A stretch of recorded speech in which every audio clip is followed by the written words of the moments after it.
kurikulum 2013 tentang publikasi dan sosialisasi program Semeo Kitab in Science atau PRISE.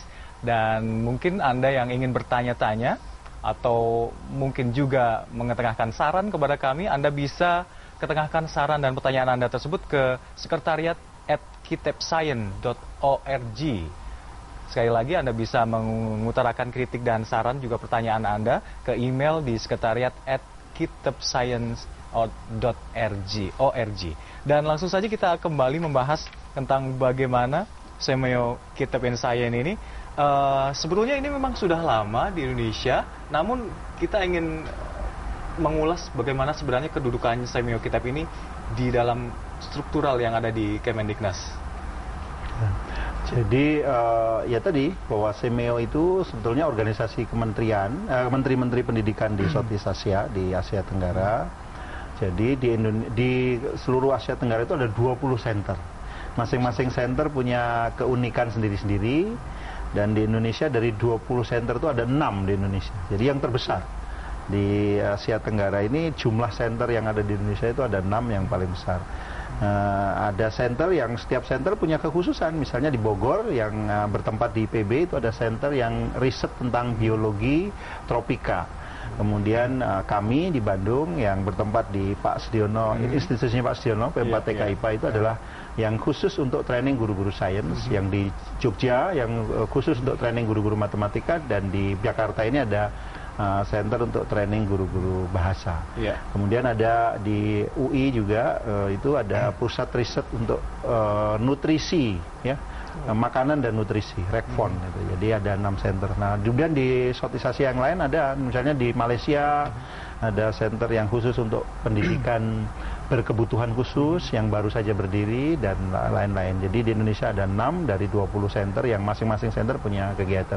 Kami karena misinya adalah untuk training guru-guru sains, kami sudah melakukan kegiatan, Pak Sudiono ini direktur yang pertama, sudah melakukan training untuk guru-guru sains mulai dari tahun 2009. Nah, yang terkait dengan kurikulum 2013, kami mempunyai kerjasama dengan pihak Australia. Australia sebetulnya member dari Semeo. Jadi Semeo itu selain member Asia Tenggara, ada member negara-negara lain yang jadi affiliate atau associate member. Nah, Australia salah satu member.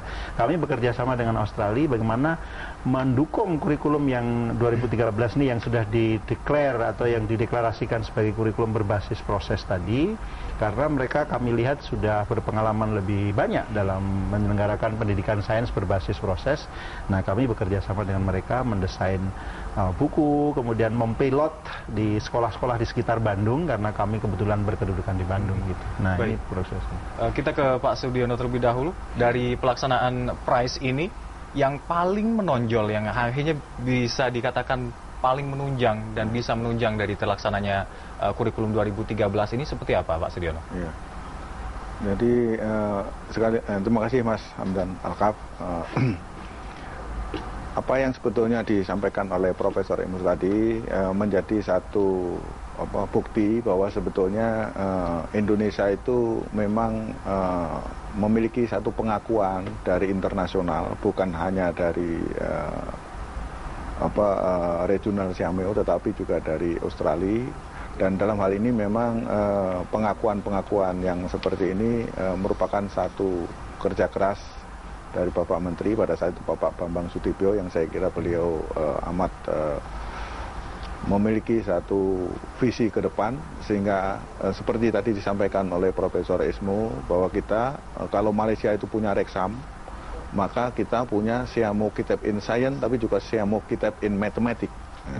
Jadi sebagai satu branding daripada bangsa kita untuk bisa go internasional. Dan oleh karena itu, dengan itulah maka pada saat ini dengan satu supporting dari PRISE ini akan menjadi satu model untuk inquiry based science learning. Jadi inquiry based science learning, karena bagaimanapun juga IPA adalah satu disiplin ilmu yang harus menerapkan satu scientific approach yang memang menjadi satu ciri daripada kurikulum 2013. Dengan scientific approach, maka model-model inquiry based science learning ini harus dijadikan sebagai satu kultur pembelajaran IPA itu sendiri di sekolah. Sehingga kalau kemudian IPA itu sudah dilaksanakan dengan inquiry based science learning, maka sikap-sikap yang ada di anak untuk jujur, untuk bisa teliti, untuk bisa bertanggung jawab, untuk mengembangkan gagasan-gagasan di dalam mengkomunikasikan ide dan kemudian membuat satu laporan-laporan yang didasarkan kepada satu hasil proses mengamati, bertanya dan sebagainya, itu akan menjadi satu kebiasaan dan pembiasaan dan kemudian akan menjadi peradaban. Karena kalau kita melihat sebetulnya pembiasaan kita untuk menulis, untuk membaca itu kan berhitung itu pun juga masih rendah. Iya. Sehingga dengan inquiry based inquiry based science learning ini kan kita melakukan satu proses untuk menumbuh kembangkan anak, bagaimana dia mengamati, dia menggolong-golongkan lalu bertanya, untuk bagaimana melakukan satu proses ilmiah dengan scientific tadi, sehingga dia bisa mendapatkan satu hasil yang bisa dikomunikasikan, dilaporkan, ditulis. Dan dengan demikian kalau itu setiap kali dilakukan proses yang inquiry tadi, tentunya ini karena dorongan dari dalam anak, sehingga anak itu menjadi asik, menyenangkan, mengasihkan, mencerdaskan, menguatkan, karena bukan karena motivasi dari luar, tapi dari dalam diri anak itu sendiri. Dan itu yang paling penting. Nah inilah, ini yang menjadi roh, bagaimana membangkitkan satu semangat belajar, semangat untuk bekerja, terus membangun dirinya. Karena dengan inquiry itu kan akan terus bertambah ilmunya. Jadi ilmunya, bukan pengetahuannya. Dan itu sudah terbukti ya, anak-anak yang diajarkan melalui kalau dengan sistem inquiry, dengan ini jelas terbukti. Karena itu adalah ilmu, bukan hanya pengetahuan. Sekarang orang banyaklah bukunya pengetahuan, knowledge. Kalau knowledge itu tidak ada satu proses inquiry, tidak ada proses discovery, tidak ada proses untuk bagaimana dia melakukan satu verifikasi dan validasi. Tetapi dengan inquiry ini, proses verifikasi, validasi itu dilakukan sehingga anak itu punya ilmu, bukan hanya pengetahuan loh ya. Ilmu melalui proses pula, melalui pengamatan, mengumpulkan data dan kemudian mengkomunikasikannya ya. Jadi ilmu ini, jadi ilmu itu menjadi miliknya dia. Pertanyaannya sekarang yang muncul adalah seberapa tinggilah proses adaptasi dari para guru pengajar khususnya terhadap sistem semio ini. Apakah lumayan cukup bisa beradaptasi dengan sistem ini? Bagaimana, Pak? Inilah panggilan daripada seorang guru yang profesional. Jadi kalau guru itu memang terpanggil untuk bisa menjadi satu guru yang profesional, maka mau tidak mau, suka tidak suka, pembiasaan untuk scientific approach, untuk inquiry based science learning ini harus menjadi kultur yang ada di sekolah, di kelas, di mana saja. Sehingga orang akan terbiasa dengan satu proses yang dilakukan secara mandiri, dilakukan dengan satu eksplorasi, dilakukan dengan verifikasi, dengan validasi, dan apa yang didapatkan dari situ akan menjadi satu milik daripada anak itu selama-lamanya. Itu akan lebih melekat lama semacam itu ya. Karena kalau hanya dari buku itu pengetahuan aja ya. Kalau baru kata orang baru pengetahuan. Tanpa aplikasi keseharian juga mudah lupa semacam dia itu. Dia tidak punya ilmu. Dulu saya waktu masih kecil belajar ilmu itu ilmu alam, bukan ilmu pengetahuan alam. Ilmu alam sama ilmu pengetahuan alam dia agak beda gitu. Ya kan? Dulu karena apa? Kita belajar langsung. Di situ ada tanaman kacang tanah, ya kan? Ada pisang, bagaimana itu dia, ilmunya seperti apa? Bagaimana? Nah itu. Baik. Dia punya. Kita ke Pak Ismunandar dulu. dari pengalaman Anda yang sudah melanglang buana ke berbagai negara, jika Bapak benchmark dengan kajian-kajian keilmuan, khususnya sains di negara lain, apa yang harus dibenahi di pembelajaran sains di Indonesia ini? Ya, saya kira tadi yang sudah di awal kita diskusikan, jadi problemnya itu adalah bagaimana membelajarkan sains tidak kemudian seperti Pak Sudiono tadi sebut, bahwa sains itu berhenti sebagai pengetahuan atau dipandang lah banyak siswa itu, wah belajar sains itu hafalan, banyak harus menghafal rumus atau apa. Saya harus menghafalkan senyawa kimia aja harus. Isi funnya itu dihilang tadi yang Mas sebut. Jadi kesenangan belajar sains itu hilang. Jadi melalui proyek yang tadi Mas sebut itu prize yang kita selenggarakan itu, kita proyek ini melibatkan by the way 50 guru di 10 sekolah, kira-kira siswa 3.000 selama ya setengah semester lah. Sebetulnya kita tidak satu semester juga. Nah, yang kita ubah itu seperti Pak Sudiono sampaikan tadi, belajar sains itu, ayo kita mulai dari mengamati sesuatu. Jadi misalnya contoh, kita sering bicara kalau zat itu dipanaskan mengembang, tapi kadang-kadang hanya disampaikan oleh guru bersifat informasi begitu saja. Padahal kan gampang sekali. Misalnya kita kita awali dengan, ayo kita amati apa yang terjadi kalau misalnya kaleng, ini kaleng kan di dalamnya ada gas, kemudian kaleng itu saya panaskan sedikit.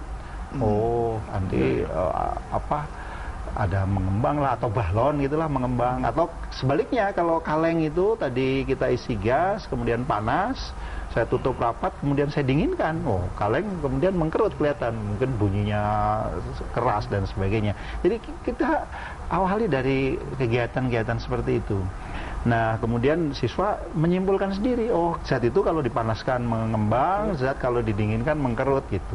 Nah, mereka mengamati sendiri. Memang pembelajaran seperti ini dari pengalaman pilot kita selama setengah semester itu, gurunya itu merasa awalnya capek karena apa ya, harus siswanya dikendalikan dalam kelompok, kemudian membaca prosedur siswanya juga mungkin merupakan pengalaman pertama dan sebagainya. Ya, ini yang kemudian ya kita rubah lah. Tapi ternyata setelah pilot selama 2 bulan itu, guru juga merasa, oh pembelajaran yang signifikan itu terjadi. Siswa juga banyak yang komplement pada gurunya, waduh Bu, kami sekarang belajar lebih bermakna, bahwa kami lebih senang sekarang. Bahkan beberapa sudah menyatakan dengan yakin sekali bahwa oh ketika jam pelajaran selesai, anak-anak itu belum mau stop. Nah itu kan sudah artinya kesukaan kepada belajar itu sudah ada. Nah, jadi kami juga mengundang peneliti independen untuk mengecek apakah benar metode ini efektif gitu. Jadi kami undang peneliti yang, kalau kita sendiri yang mengevaluasi proyek kita kan pasti kita bilang oh proyeknya bagus gitu. Kita undang peneliti yang independen dan dia mengukur betul. Jadi mengukur betul bahwa terjadi peningkatan kemampuan proses. Jadi misalnya kalau di sains itu menggrafikkan data, sekarang anak-anak lebih dengan treatment selama 2 bulan itu anak-anak menjadi keterampilan menggrafikkan datanya lebih baik, keterampilan mengkomunikasikan lebih baik. Jadi memang jangan dilihat, oh sekarang nilai sainsnya berapa, wah susah itu memang karena dalam perlakuan 2 bulan. Nah ini yang ini Mas, jadi pilot kecil kita itu yang tadi Mas nyampaikan, apa hubungannya dengan tren di internasional. Tren di internasional itu di beberapa negara memang diyakini itu yang mengubah kemampuan siswa tadi berpikir tingkat tinggi itu seperti yang Pak Sudiono sampaikan tadi, inquiry. Jadi inquiry itu sederhananya adalah bahwa membelajarkan sains itu yang melalui tadi kurikulum 2013 tuh, melalui proses bertanya, mengamati, mengumpulkan data, kemudian menyimpulkan, setelah itu mengkomunikasikan. Jadi intinya itu, kalau itu benar kita bisa jalankan untuk proses pendidikan sains kita. Jadi jangan sains itu diberikan langsung hasilnya. Jadi siswa seolah-olah oh pelajaran sains kumpulan dari hafalan persamaan, hafalan rumus, hafalan fakta. Nah itu menakutkan siswa. Tapi kalau kita ajak siswa, oh sebenarnya sains ya keseharian kita, diri kita, lingkungan kita, ada zat yang ada di sekitar kita, itu adalah apa-apa saja yang harus kita pelajari, dan prinsip-prinsipnya ya sudah kita lihat saja sama-sama. Memang selalu komentar guru awalnya itu adalah membelajarkan siswa sains dengan cara seperti itu waktunya butuh lama, gurunya capek. Iya, tapi pengalaman kita dan dari pengalaman komunitas internasional juga itu adalah bahwa seperti itu sangat rewarding. Jadi bagi guru, bagi siswanya, dan tadi itu Pak Sudiono menyebut bahwa efeknya itu jangka panjang. Siswanya itu merasa atau melekat pengetahuannya itu akan lain kan. Lain orang itu pengalaman dengan mendengar saja ya. They do it, mereka maka akan melekat lebih lama gitu. Intinya itu. Jelas sekali itu. Ya. Ke Pak Sudiono yang mungkin lebih dekat dengan para pengajar yang lebih mengalami secara konkretnya, ternyata memang energi yang dibutuhkan dari guru memang lebih besar. Namun ternyata output yang dihasilkan pun terhadap para anak didik juga lebih bagus dibandingkan dengan sistem-sistem lain. Seperti itu, Pak. Ya, betul Mas Hamdan. Saya kira apa yang menjadi satu pelajaran dari negara-negara yang sudah maju ya, Jepang misalnya, atau Jerman, atau Inggris, dan bahkan kita ini sudah ketinggalan untuk praktek-praktek inquiry seperti itu. Karena sebetulnya John Dewey itu kan sebagai satu tokoh yang menjadi satu bapaknya learning by doing ya. Dia juga menyampaikan bahwa kalau 250 tahun yang lalu itu science should not be book learning, but should come to the public from the actual practice and useful occupation. Bahwa pelajaran IPA bukan menjadi pelajaran dari buku, tapi tergali oleh anak dari pengalaman yang hangat, yang menarik, berguna dalam kehidupan sehari-hari. Coba, itu sudah dilakukan 250 tahun yang lalu, negara-negara yang maju. Nah, kita ini scientific approach dengan kurikulum ini, udah bagus ini. Ini menjadi satu tonggak untuk bagaimana merubah itu.